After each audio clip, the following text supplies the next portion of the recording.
અમારા ખેડૂતો માટેનું તમારું ડિજિટલ ઇન્ડિયાનો વિકાસ જાય છે ક્યાં? આ વાત મારે એટલા માટે કહેવી પડે છે કે જૂનાગઢ જિલ્લાના ખેડૂતો આજે લાઈનમાં ઊભીને થાકી ગયા.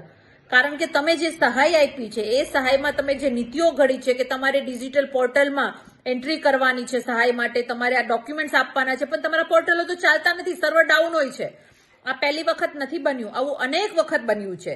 જ્યારે મગફળીના ટેકાના ભાવની વાત હોય છે ત્યારે પણ તમારું ડિજિટલ ઇન્ડિયા ખાડામાં પડ્યું હોય છે.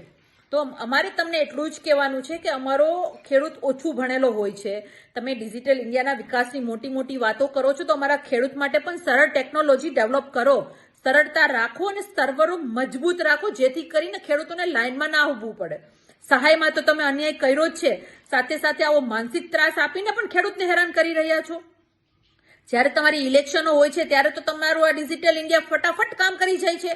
બિહારમાં ઇલેક્શન હતી, મહિલાઓના ખાતામાં 10,000 આપવાની વાત હતી, ત્યારે તો ફટાફટ તમારું ડિજિટલ ઇન્ડિયા કામ કરી ગયું. તો અહીંયા અમારા ખેડૂતો મનનો વારો આવે છે ત્યારે તમારું ડિજિટલ ઇન્ડિયા જાય છે ક્યાં?